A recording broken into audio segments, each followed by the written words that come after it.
Morning disco in the form of Donna Summer. It's hot stuff. Like I told you, the fag end of the show yesterday, Surmai Kaushik, a 24-year-old who has just completed a successful expedition to Antarctica, is in the studio. It's going to be an engaging hour of discussion on the stunning wildlife, the ecological system in Antarctica. Good morning, Mumbai with Hrishi K.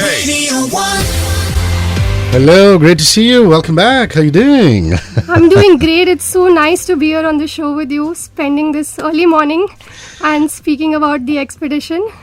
Well, for those of you who want to listen to audio online, we're live online across the nation on www.onecast.in, numeral 1cast.in. We're also streaming video live on facebook.com/radio1.mum, radio.one.mum. Only if you're not driving, please. If you're in the backseat of a radio taxi or you're being chauffeur-driven. Okay, now let's start with the fact that this is part of Mission 2041 and Robert Swans Mission 2041. Tell me about Robert Swan first and then about Mission 2041. Right. So Robert Swan, like you will be knowing, is the first man in history to be able to walk to both poles, North and South Pole. And since then, he's spent his life preserving the pristine continent Antarctica. So he is on a 50-year mission which gets kind of implemented in 2041. So there is an Antarctic treaty that governs all kinds of activities in Antarctica, which means that 29 countries are signatories to this, where you are excluding any kind of mining, exploration and drilling in Antarctica for resources. So this land is governed by this treaty, which might get altered, which might get modified in 2041, coming 2041 for the next 8 years. So Robert Swan, along with Robert Swans Mission of 2041, is to preserve the last white wilderness called Antarctica. And for the same reason, he takes people from all across the globe. He's been doing that for the past 14 years. And this is as part of Mission 2041, taking people to the Antarctic to see impending effects of climate change. And to add on to that, the kind of people he takes, he believes that as much of diversity as you get to the table to really understand climate change, to really impact different spheres on climate change is the key towards solving this major issue that is threatening all of our lives. So from business people to policymakers to change agents like, even RJ. This time we had an RJ on board. So people in communication, writers, artists, song producers, all kinds of people have been a part of this mission. It's been going on for the past 14 years. And right now we are an alumni of 3,500 people. So you see the huge conglomerate of people, of influential thinkers, people that I'm talking about. So it's a very strong, powerful domain that he is looking at, which is really hitting it on point of solving this crisis of climate change and going back to your areas of influence and kind of delivering your impact towards climate change through your businesses, through your life, through your friends, through advocating about this major issue. So how do you make the cut? It's not as though you can roll out of the right side of the bed and say, I want to go to Antarctica, Or does Robert invite you? Do you have to apply? Do you have to train? Do you have to have a requisite skill set? How does it work? Right. So it's quite complex and simple at the same time, because for me it was quite simple. I happened to be at the right time, at the right space at the right time. So I have worked in, I'm a master's in climate science and policy. I've worked on glaciers in Kashmir and studying their energy balances. And I'm kind of a climate change expert through my master's degree. Also, I'm currently working in a domain where I'm taking care of sustainability and CSR for the clean tech arm. So my business is on renewable energy. So basically, I'm the best advocate of climate, of renewable energy, of being a part of a conglomerate like Mahindra, which has such an influential impact towards all stakeholders. So I think I fit the right cut there. One part is that. The other is, I think, a person needs to have a dying urge to really make it to the seventh continent. I mean, you might be checking off all lists on the parameters, but if you want to go, you will make it. So it's not entirely difficult, but I must say that you really need to be iron-willed that, yeah, man, I'm going to make it. I want to see the seventh continent. I want to do this for myself, for the people around me, for nature, for the world, for the planet. And I think it's that driving force. So when I came to know I'm selected, I was like, this is it. I'm making it. So yeah, that's how it So you went apply about. with your credentials and then they get back in touch with you. Yeah, so it's That's how it it's works. based on your leadership potential, your knowledge on this domain. What is your area of influence? How will you be able to impact? So there are a lot of parts of it. Your physical fitness. What have you done in this field, which is engaging and which can probably add credentials to your existing work? So it's a lot of mixture of things. There are PIs, there are interviews, and you need some reference letters, and also it's like a long process. And yeah, you make it, and then you get to see the seventh continent. Wonderful. The police, every breath you take. Back with Surmai Kaushik right after this. Don't go anywhere. Gordon Sumner, aka Sting, the lead vocalist for a band called The Police, Every Breath You Take, the classics in the house. At 9:09, Surmai Kaushik is in the studio. Robert Swan is the first person to have walked to both the North and the South Poles, and he helms Mission 2041, a 50-year-old mission to save Antarctica from the realities of climate change. And he inspires young people to preserve Antarctica. And every year, as part of the Leadership in the Edge program, for 14 years on 22 separate Antarctic expeditions, he takes people to the core of what is called the Climate Force Expedition. And Surmai has just returned from Antarctica. More conversation. This is Good Morning Mumbai with Hrishi K.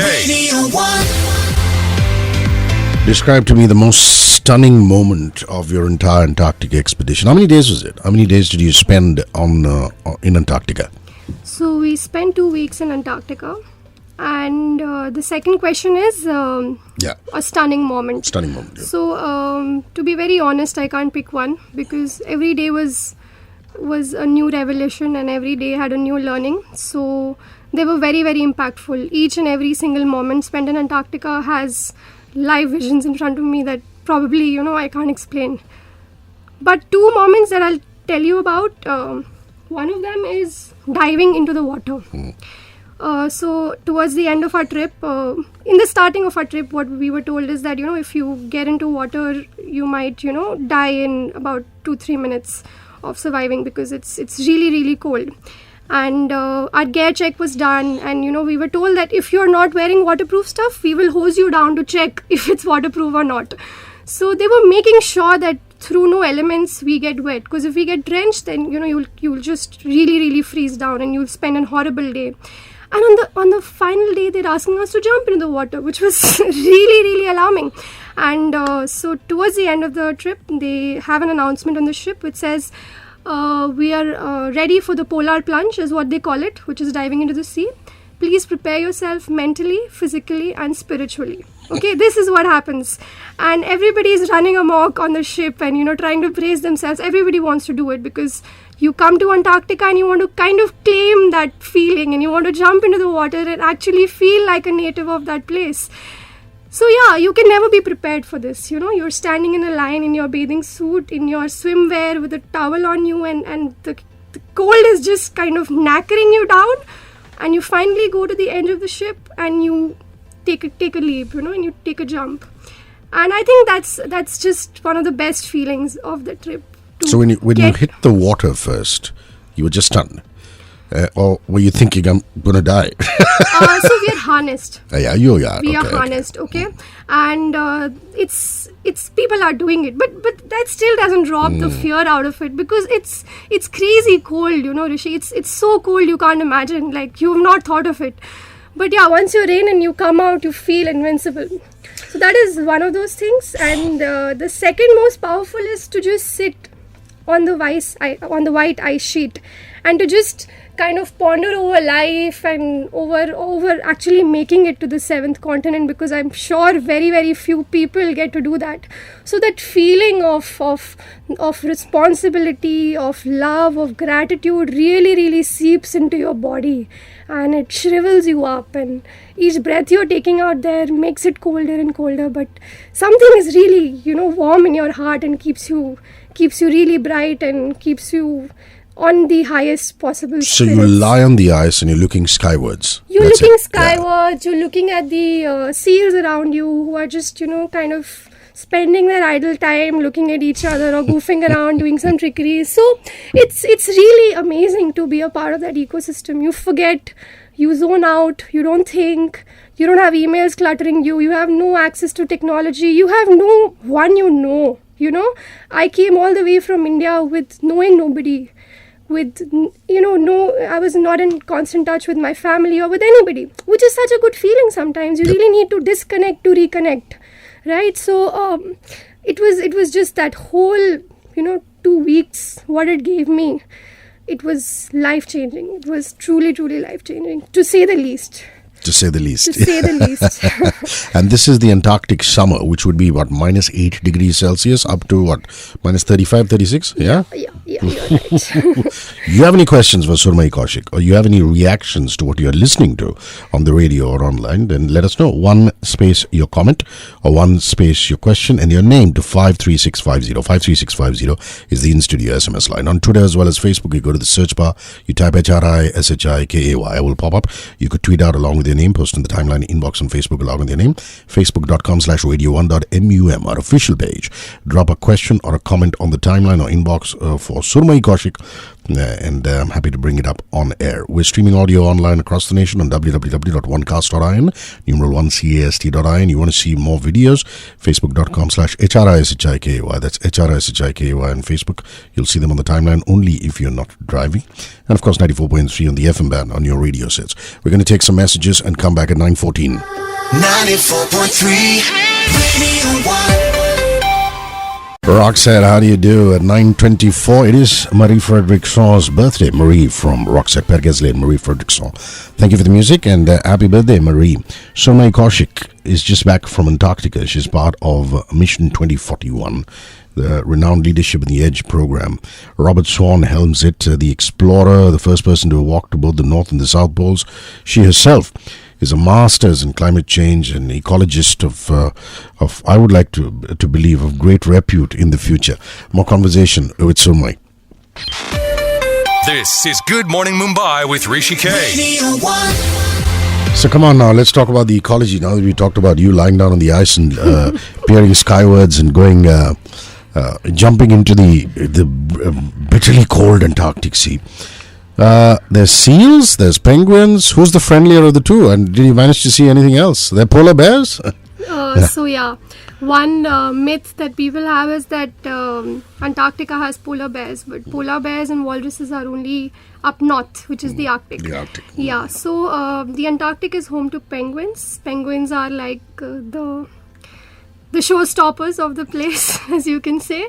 And so, they're very animated creatures.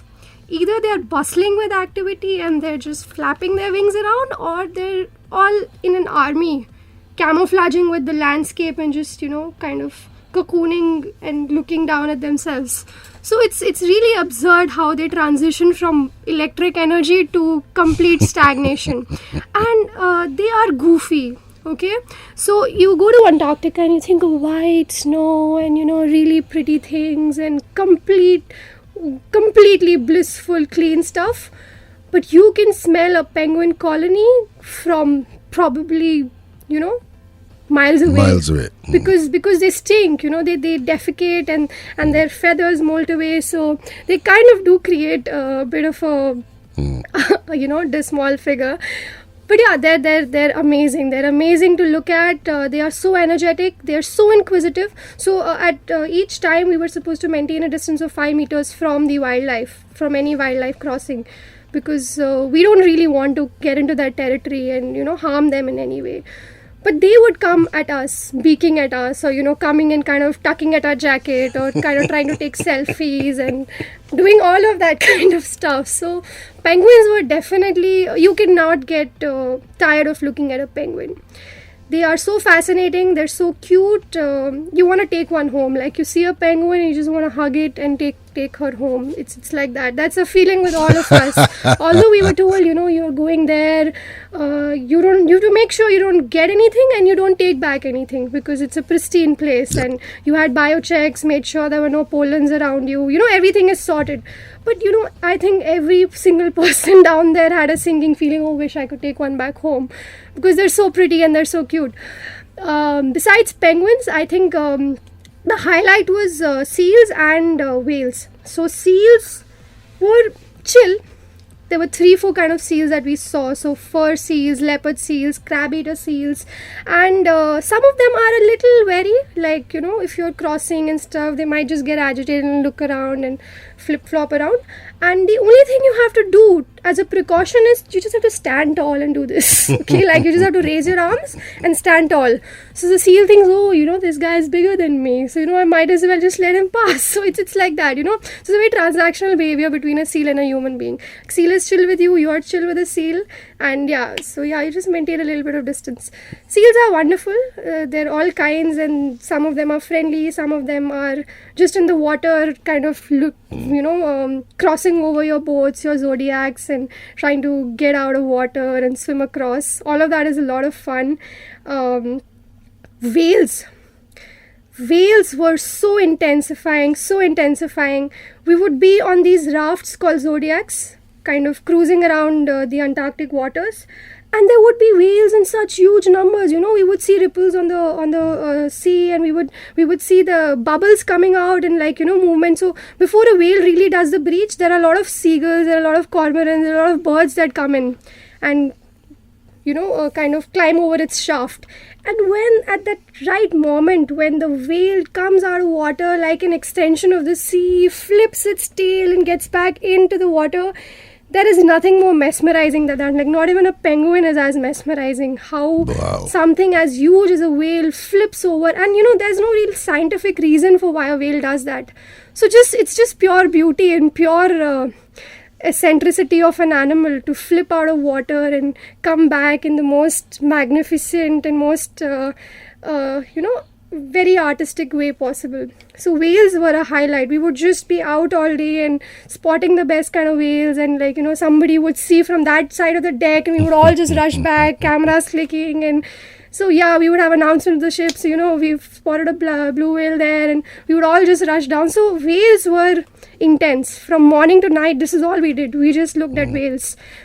And something about the whales really started making me hate the whaling industry, the fishing industry, all of this that is happening. It just made me feel so weak and feel so, my God, why are humans doing this?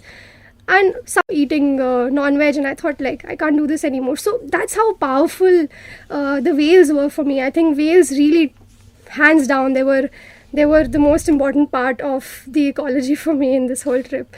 Wow.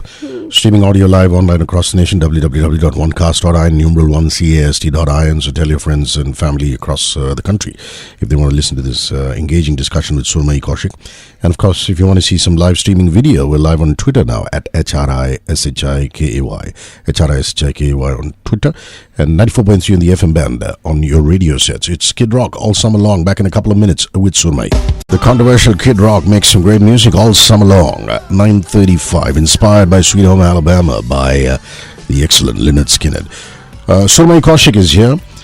Now, if you look at the Antarctic Treaty, the primary purpose of the Antarctic Treaty is to ensure the interests of all mankind that Antarctica shall continue forever to be used exclusively for peaceful purposes and shall not become the scene or object of international discord. And that's what Mission 2041 attempts to do. Robert Swan is the first person to walk to both the North and the South Poles, and he takes these wonderful missions, and he's taken 22 separate Antarctic expeditions, and this is the core of the Climate Force expedition. And Surmai was part of that expedition to Antarctica, and she's just back. More conversation. This is Good Morning Mumbai with Hrishi K. Radio 1. So people you want to thank, and what I'm most interested to know is, here's this isolated experience going to Antarctica. How are you using that experience and the early learnings about the global ecosystem and the Antarctic wildlife and ecological system in your day-to-day work now, here and now? Right, very relevant that is. And so as you know, I'm working with the clean tech arm of Mahindra Group, which is called Mahindra Sustain, and we are basically into the business of solar energy. And I'm so grateful to be a part of an organization which is providing these clean energy solutions to more and more people, across India, and not just India, across the world. And we are offsetting close to, 20,000 lakhs of CO2 through our portfolio projects of close to 2,507 megawatt peak. So that's a huge number you're talking about. And my day-to-day life of being associated with this company or working in this company is providing a global solution towards climate change. And the only way we can save Antarctica is to provide solutions towards not mining and drilling, and that will only happen through renewable energy, right? So to be a part of this walk, to be a part of this mission starts with my company, starts with the fact that I'm working for a company who is bringing India closer to clean energy access. And to talk about who has been instrumental in making this happen and to put it all into one piece is the fact that Mahindra as an organization believes in sustainability. And of course, there are a lot of companies who are talking about it. But to actually believe in it and to actually do it and to actually walk the talk is something which is of relevance, which is of integrity, which is of great value. And companies like Sustain, companies of Mahindra Group like Sustain are challenging businesses, and proving that innovative businesses are sustainable businesses, and sustainability is important for business. And it keeps good employees, it retains employees, it retains talent, it gets business, it is important, it makes sense. So these are all the things which we are not just saying but doing. And you will be knowing Anand Mahindra is, such a huge spokesperson and advocate about clean energy, about doing business which has positive socio-economic returns. So I'm so happy to be a part of this whole conglomerate, to be a part of this greater thinking, this greater vision towards actually rising for good, actually doing something that impacts the environment in a good way, impacts the people in a good way, not just our own employees, but our families, our entire nation, the entire world for that matter. So that is one of those things. To talk about my role in Sustain, I'm very lucky and very blessed that I work for CSR, which is Corporate Social Responsibility and Sustainability, in a company which does sustainability, in a company which is doing clean tech.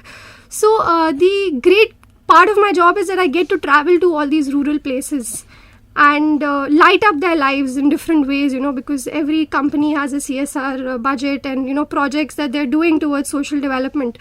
So this whole thread and connect with actually going down, not just talking about these things, like you walk the talk and you actually believe in your philosophy and you're going down to places, meeting people, helping them, bringing, lighting up rural India through different means, through electricity, through healthcare, through education. There are so many things, and it really gives me a driving purpose, really gives me a sense of belief that, if each and every one of us do something, do their bit, it will compound to something really great, really big. So as of now, what I'm doing is something very satisfying. Well, I have to say this, and I said to you off the mic, I have the highest regard for Anand Mahindra, respect, love and regard. And really, more and more companies need to now start aligning with the Paris Agreement to combat climate change. It's the only way forward. Up ahead, going to ask Surmai about what you and me can do as individuals.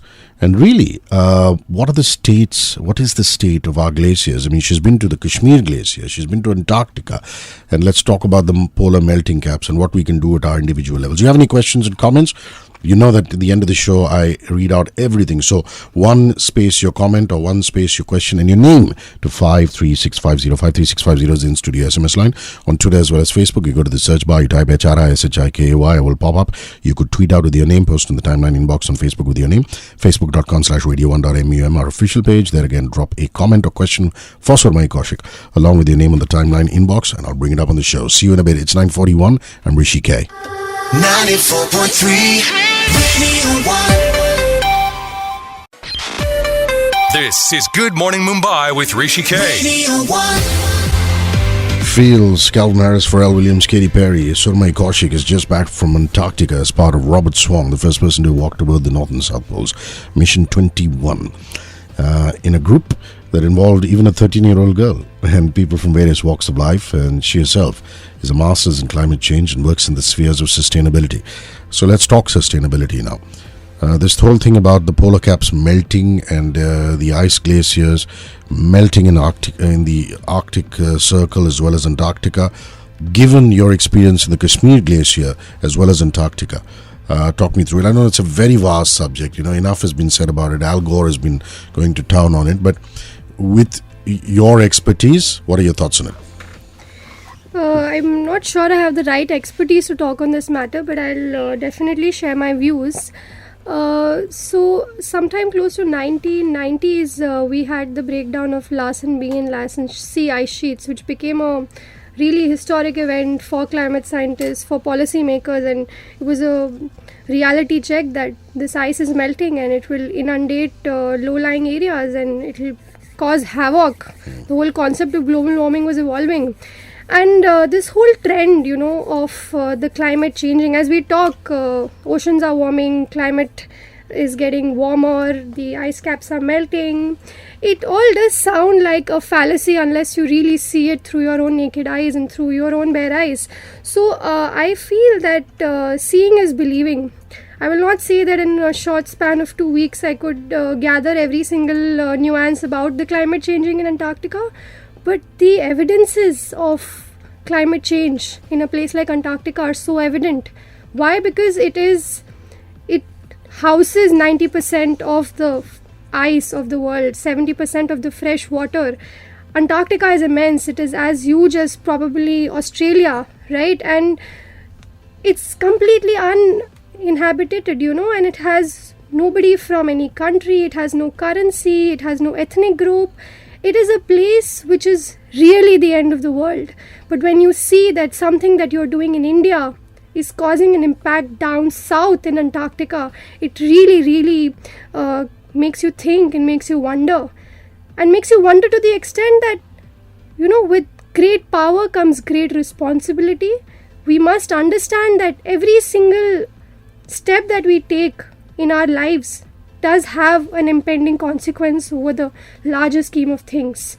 And this is what has been a very, very significant realization for me as a person, that we have to respect whatever the environment gives us. Everything that we have is part of, what the environment has to bestow in us. So we really need to work in tandem with that and understand that our every single activity has repercussions on the environment.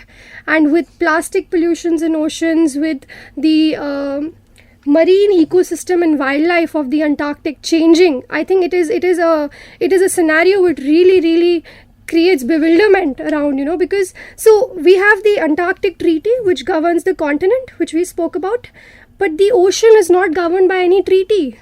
There's a huge loophole here. You have to understand that. So any kind of fishing with registered ships can go around, do fishing in those areas, can harm the wildlife. So there is, of course, the plastic pollution, which has no barriers of continents, of boundaries, which is anyways coming into the Antarctic circle.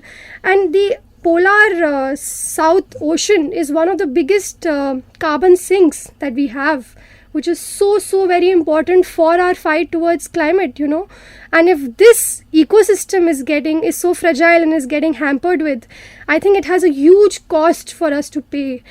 And it's happening now, it's happened tomorrow, and it's going to happen in future if we don't do anything about it. Okay, now Anshul Dhiman on 53650, the SMS line, has actually a question which is more for a marine biologist, but I'm going to try my luck with you. How many types of penguin species are there in Antarctica, Surmai? He asks. Oh my God, Anshul. Thank you for asking me that. I've been blessed by seeing only 3 species, which is Adele, Gentoo and Chinstrap, but there are 7 species of penguins in the Antarctic. Please forgive me if I'm wrong, but I think it's 7 species. That's cool. Like I said, it's more a marine biologist. I've not seen all of them. Yeah. Vivek Nayyar. What's up, Vivek? How you doing? Hey, Surmai, really enjoying listening to your vivid description of your amazing polar plunge and the cute penguins in Antarctica. Pooja Punjabi on Twitter. The fact that Surmai is passionate about what she's doing comes across very clearly in the way she talks about it. Respect. Maria Goretti, what's up, beautiful Maria? How do I get onto this Antarctic ship, Hrishi K? It just sounds so wonderful to be part of the ecosystem. Wonderful listening to Surmai Kaushik. Well, I've given you the website on Twitter, so you have to apply. Yeah, so go for it. I know you'll do it. Ronald Fernandez, lovely shirt, Hrishi K. Is it from the same place that I have bought mine from? I have the same piece. Brother, I'm not used to being complimented on my fashion sense or my looks. Voice and show is all right, but thank you very much. Ronald Neelakantan Govindan says, lovely conversation.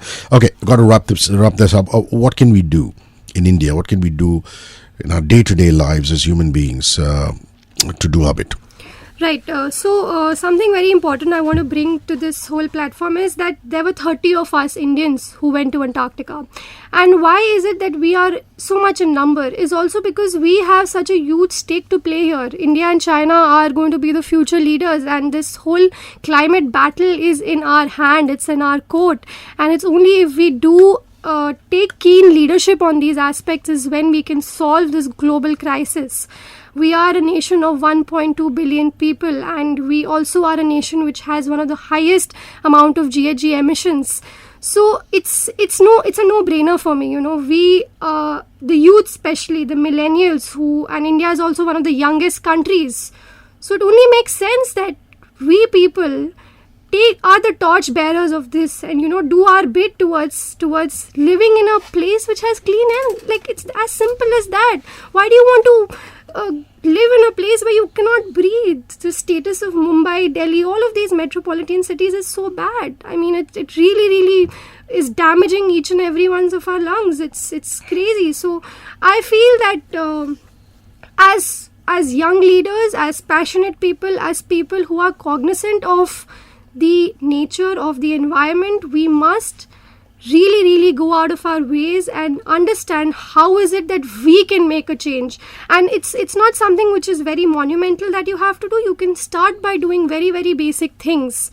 And this whole concern about India also being one of the countries where the only country where the World Environment Day is going to be celebrated by the UN, it only goes to say that India is a hub for all of these initiatives, for all of these practices to be emulated in people. The plastic ban, the whole policy making on the front of environment and climate change is only going to saying that India is thinking in a loud way about it. And each one of us now and here can make a difference through our daily practices, through waking up in the morning to winding up your day, small things like saying no to plastics, making sure you're not using straws, taking carpool, limiting your showers, probably take a shower only for 4 minutes, plug on a music, plug on a song so that you can time yourself.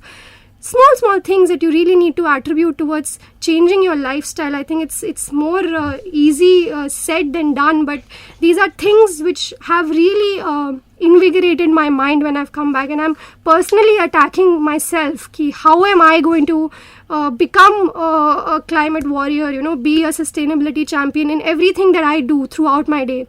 So it's those small thoughts that need to really come to you, because I think it's only when you start thinking about these things will some action really come into place. So start thinking, be a doer, just don't talk but actually do the things that you want to comply with. So kind of carve out your own statements. You don't have to really follow anybody to be working towards the environment, but you can just devise your own plans on seeing how you are limiting your carbon footprint and how are you being the ambassador of kind of saving the planet. Well done. These pictures of Antarctica, where can people see them? Come on, when are you going to put them up? Are they on Instagram, on Twitter, on Facebook? Give out a handle where we can see them. So I am still working on putting a lot of photos up, but yeah, eventually I will do this as soon as possible. Now that you've shared this live responsibility to do this, I'll definitely do it as soon as I can, and it'll be over my Facebook, Twitter, Instagram. Now I've joined all of those. Lovely. Media. So all you have to do is search for Surmai Kaushik. There is only one Surmai Kaushik. Surmai Surmai Kaushik. Thank you. Take care of yourself. Yeah. Messages and back, and up ahead there's going to be some finance. There's going to be lots of sports and of course contests. Bye, Surmai. Cheers. Thank you. Bye bye. 94.3 Radio 1.